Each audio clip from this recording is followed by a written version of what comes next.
The debate continues over community choice and how it impacts clean energy goals in San Diego.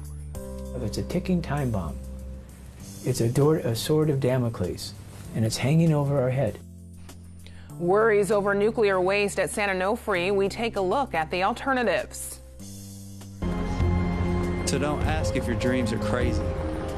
Ask if they're crazy enough. And just in time for the new football season, the political message behind Nike's new campaign starring a quarterback without a team. KPBS Evening Edition starts right now.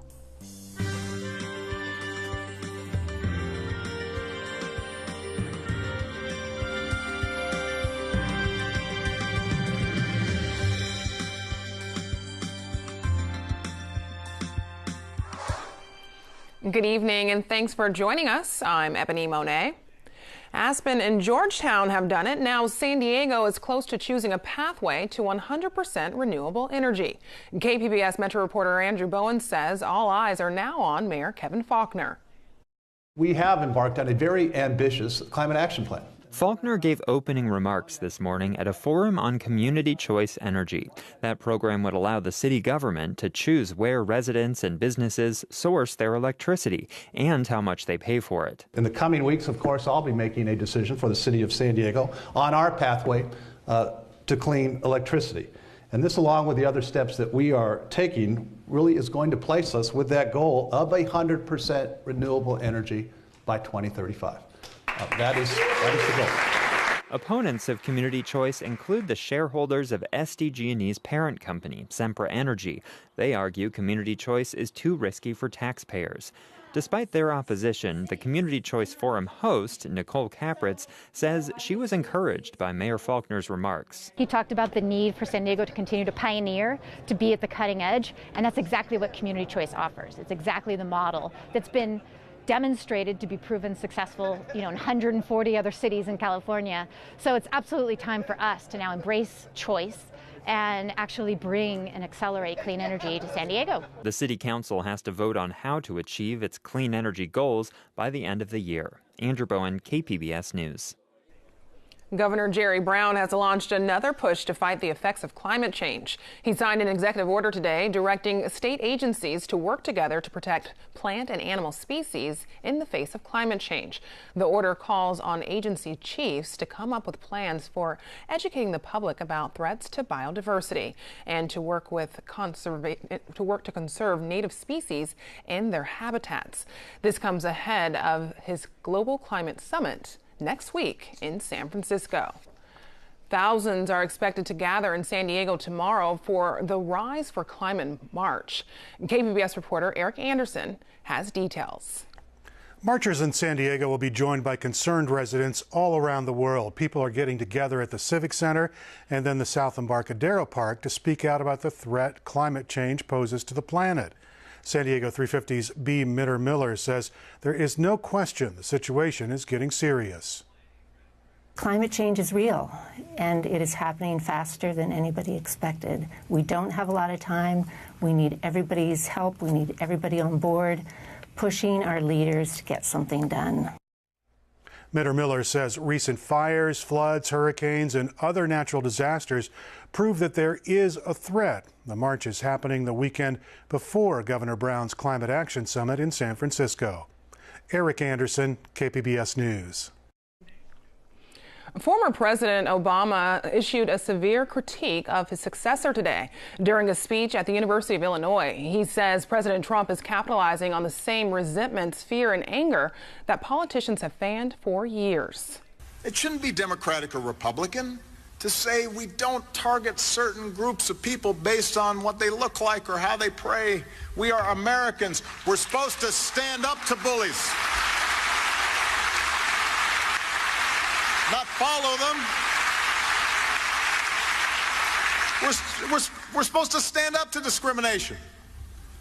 And we're sure as heck supposed to stand up clearly and unequivocally to Nazi sympathizers. Obama heads to Anaheim tomorrow for a Democratic rally near Disneyland. He's helping 7 candidates competing in Republican-held congressional districts, including the race to replace Darrell Issa.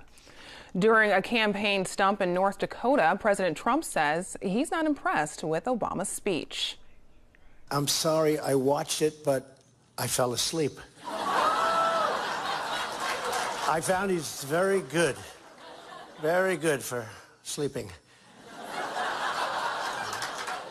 I think he was trying to take some credit. He was trying to take credit for this incredible thing that's happening to our country.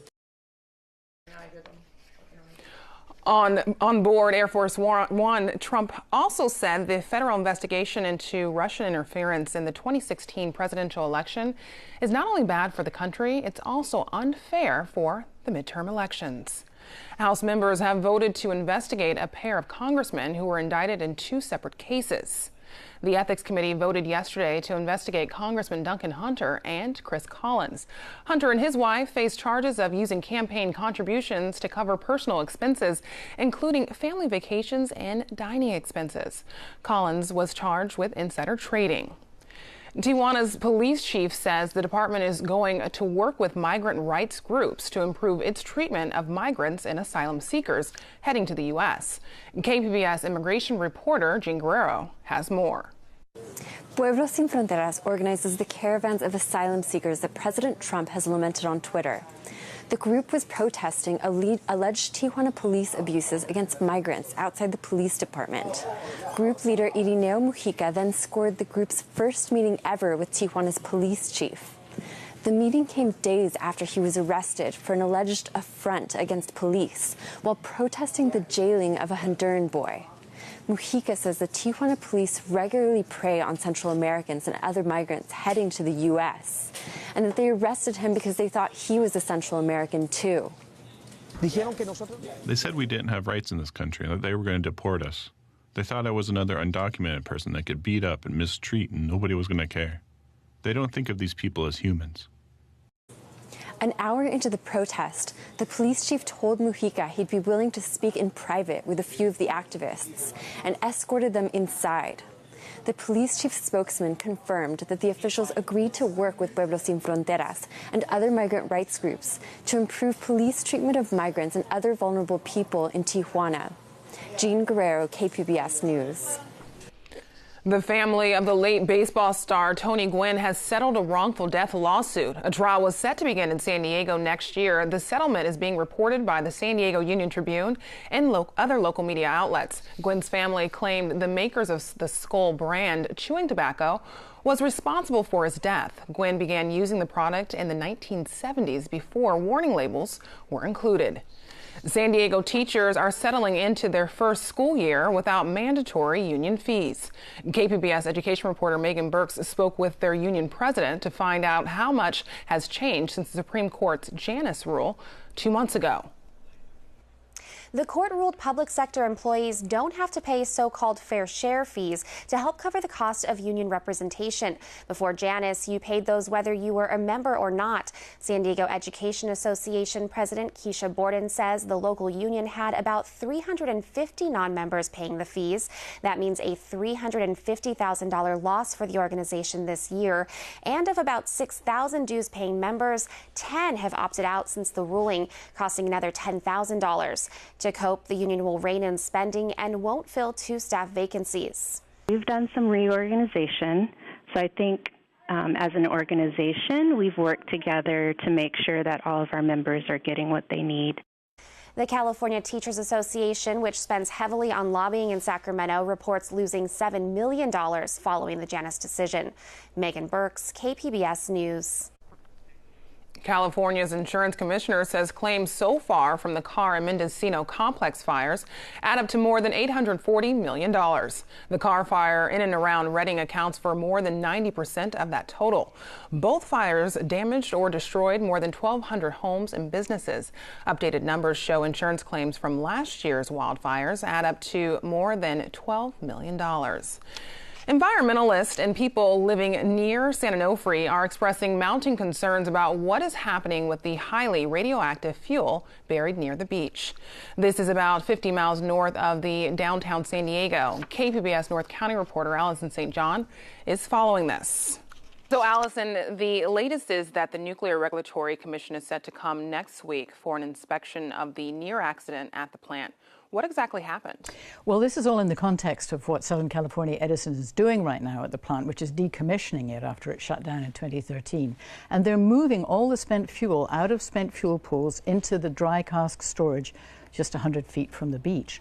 Now, what actually happened was at a community engagement meeting, we heard from a safety inspector named David Fritsch, who talked to us about this near accident. Here's what he had to say. There were gross errors on the part of two individuals, the operator and the rigger, that are inexplicable. So what we have is a canister that could have fallen 18 feet.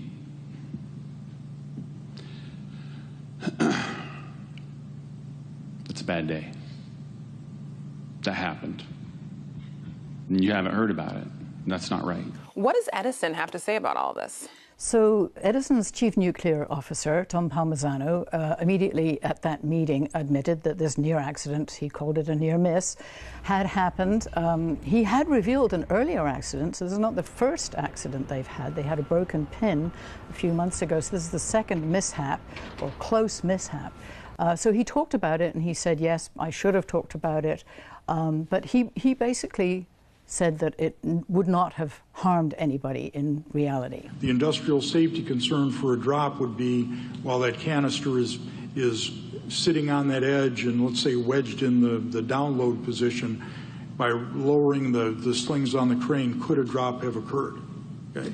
It appears unlikely, but you can't rule anything out. So it's an industrial safety issue in terms of a drop.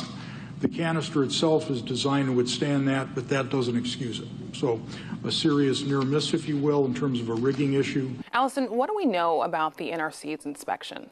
Well, they have put out a document which is telling us what they're going to inspect. They will not come on the air and talk about it with us, which I think is disappointing. But they point out that they're going to be inspecting the worker training. One of the things that the whistleblower mentioned was that perhaps the training was a bit lax. They're going to look at the equipment to make sure all the equipment is functioning properly. They're going to look at all the policies and procedures. But perhaps the most interesting thing that they're going to check is they said they wanted to look at what Edison's plan is, if it's necessary, to take the fuel out of the canister again, lift it back out of the concrete vault where it's being buried, to check if the canister is okay.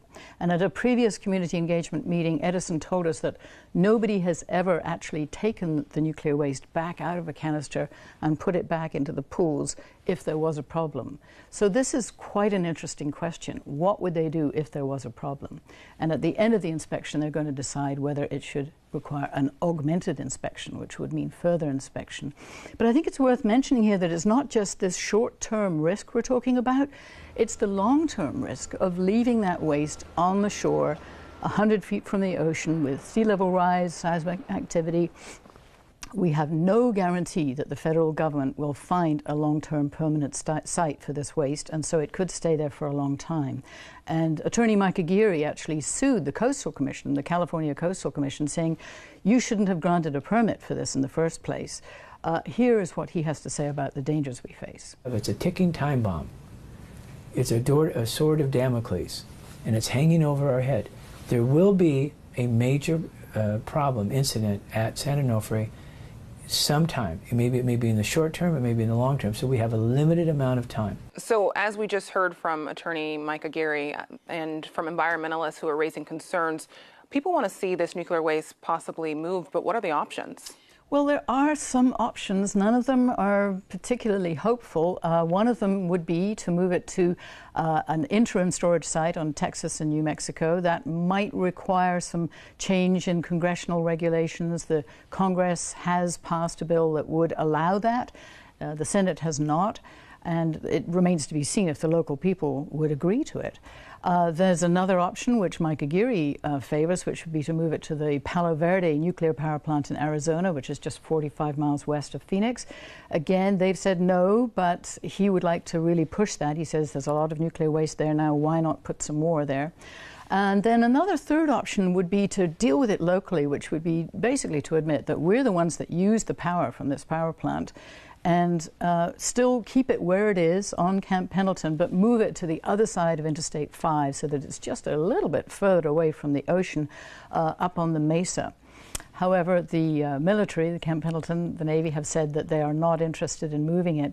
So none of these options appear very hopeful right now, and I think a lot depends on public opinion and whether people speak out and whether the decision makers actually take action to make a decision to move this waste. North County reporter Allison St. John, thank you so much for this update. My pleasure, Ebony. California is a key battleground in the race for Congress. San Diego is a hotbed for those who want to repeal the gas tax. And despite a booming economy, it's a struggle for many seniors to find work. Join us for the KPBS Roundtable tonight at 8:30. We have a hot weekend ahead in San Diego. Julia Wyden has more in tonight's forecast. Good evening. We are in this dry period of time where we're going to see temperatures continuing to soar. Your weather headlines, heat building as we head through the weekend. The sky stays dry with no wet weather in sight. We do need that wet weather, though, but unfortunately, again, none to come. Looking at your satellite and radar imagery, all is clear, all is quiet. On your bigger picture, all of California is pretty quiet, even up into Nevada through Arizona. We have an area of high pressure that's just off the coast. That's going to be steering our airflow, becoming a little bit more northerly, and as a result, we're likely not going to have much in the way of that marine layer in place. So overnight hours, expect things to stay rather clear. Your forecast for the overnight, up towards Oceanside, 62 degrees. San Diego tonight dropping down to 70. Borrego Springs going to be warm at 80 degrees.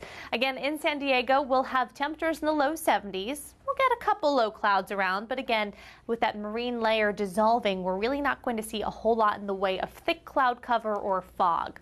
Your forecast for tomorrow will be up to 84 in San Diego. Should be around 84 in Chula Vista. Temperatures soaring into the triple digits towards Borrego Springs. Again, the heat cranking up through the weekend. And as we head on into early next week, I do think we'll start to cool off just a touch. But again, staying very warm for the next several days. Here's your coastal forecast. High temps in the mid-80s for Saturday and Sunday, dropping back down to upper 70s for Tuesday and Wednesday. Inland areas, 96 Saturday and Sunday. Again, cooling off a touch for next week, highs back to the upper 80s. We'll be at 84 degrees in the mountain region for your Saturday afternoon. Plenty of sunshine, and in our desert areas, scorching hot for Saturday and for Sunday. Temperatures back down to about 104 to 105 as we head on into next Tuesday and Wednesday. Back to you, Ebony. Nike takes a stand, Amazon invests in San Diego, and new job numbers are out. Earlier today, I spoke with SDSU marketing lecturer Mira Kopik for the Friday Business Report. Mira, welcome. So Thanks, jumping Ebony. right in, Nike this week has been getting a lot of attention for its new campaign featuring Colin Kaepernick. Believe in something, even if it means sacrificing everything. What has been the business impact of aligning itself with this athlete turned social justice activist? Well, Nike's launching their campaign for the 30th anniversary of the Just Do It campaign, and they're really taking it up a notch, and I'll explain in a minute. But the business impact when this was announced and people saw the video and the ad was that initially Nike stock price declined a little bit. There was some negative reaction on the internet. People were burning shoes, cutting the swoosh out of their shoes. The president said, what was Nike thinking? But Nike was very strategic in this, and if you're a marketer, what they're doing is actually quite brilliant. And speaking of that, long term, is this a case of Nike taking a huge financial risk, or what you alluded to as far as it being strategic, long term wise, do you think that the decision makers at Nike think that this will pay off? Well, what's interesting is that Nike, from a brand point of view, is one of the most consistent brand marketers in the market anywhere in the world. Their original Just Do It campaign was almost as controversial. They showed athletes throwing up, falling down, bloody knees, and doing everything it took to win. And here they're doing something very different. They're blending culture, activism, and kind of politics in a way that is uniquely compelling. You know, Colin Kaepernick isn't in a uniform, is not associated with the NFL, but the athletes that he's talking about, a young boy wrestling with no legs, a football player playing with no hand, a skateboarder falling on the rail. Those kinds of things really supersede and really take Nike's Just Do It thing to a really big level. And who they're targeting is the millennials and the Gen Z. These are the people who really matter to Nike. It's not the baby boomers, it's not even the Gen Xers, it's those 13 to 30-year-olds that are going to be making the decisions in the future. So moving on, the jobs report came out, and what do the unemployment numbers tell us? Well, it's generally a good news story. The unemployment numbers, there's 200,000 jobs. It was a little bit more than the forecast. Unemployment stays at 3.9%, so the labor market is tight. When I looked at some of the types of job openings, the average job opening is getting 50 to hundreds of applications per that job opening, and real wages went up, and they actually went up more than it did last month. On the other hand, there are some worrying signs in this jobs report in particular. Manufacturing jobs actually declined. The government actually revised their manufacturing jobs down by 33% over the last 3 months. And speaking of jobs, Amazon made an exciting announcement for San Diego. The company is set to hire hundreds of new workers in San Diego. Will this help San Diego become that tech hub that some people have been pushing for? Why would Amazon make this investment? Well, it's interesting. Amazon it has 17 tech hubs across the United States. And San Diego has a very important tech hub because they have a lot of workers focused on Amazon Web Services. They have a lot of workers focused on Amazon Digital Studios.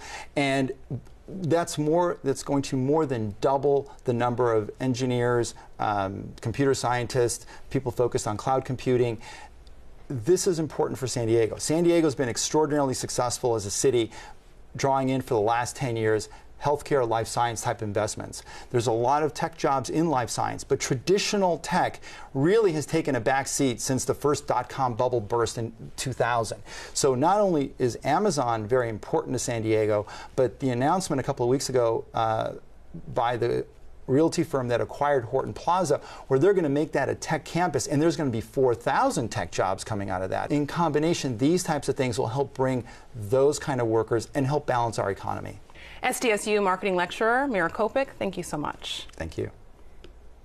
I'm Judy Woodruff. Tonight on the NewsHour, former President Obama takes on his successor as he delivers a rousing call to Democrats to get off the sidelines. That's at 7, right after Evening Edition on KPBS. More than 3 million people call San Diego and Imperial County home. Our KPBS Explorer project traveled to 5 communities, and we spoke with people about the places they live and work. In tonight's Where I Come From segment, we visit Calexico, where people say it's more than just a low-key border town.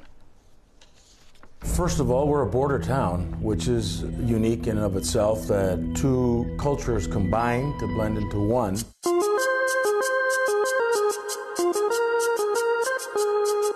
80% of the people here in Calexico have people residing across the border. So we're a big family. We have our own subculture. We live in the United States, but we're so close to Mexico. We're the border to Mexico, and then we create our own little language, our own little maybe celebrations, because we do celebrate American tradition, but also we celebrate a lot of the Mexican tradition. It's a weird but also special place because, the majority of us are Mexican. It's kind of like occupied Mexico, but the culture is just so weird in that you have so much from Mexico, but we're still American. Because we're on the U.S. side of the fence, you have a different culture altogether than the traditional Mexican family. But yet you're holding on to those very strong roots. We're right next to the source of migration. We're actually going back and forth all the time. Everyone knows each other. And even if you don't know them, they seem to know you. The diet that we follow is still pretty traditional. But then we listen to music in English instead of Spanish more of the time. And so those little, nuances we adopt. I feel like you have to live here to understand. I feel like people just pass by through here and it's like, oh, it's just like another small Mexican town, but it's like low-key so much more than that.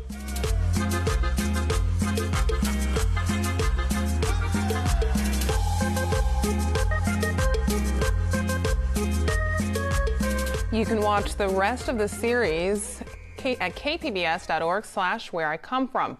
We like to hear about what you think about our series. You can join the conversation on our KPBS Facebook page. And you can find tonight's stories on our website, kpbs.org/evening edition.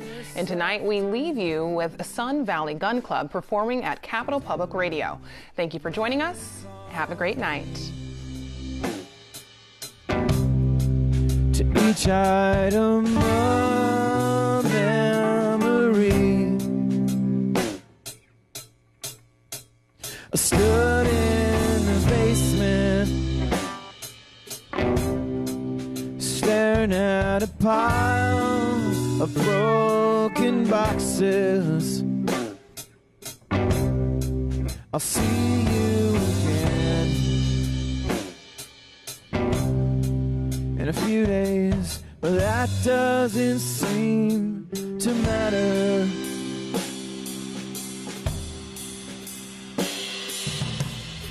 There were years after all during which you were years away. There was a lonely month on one end, and it made me feel very far. It made me feel very far. I'm playing outfield. I'm wearing a helmet that smells like leather.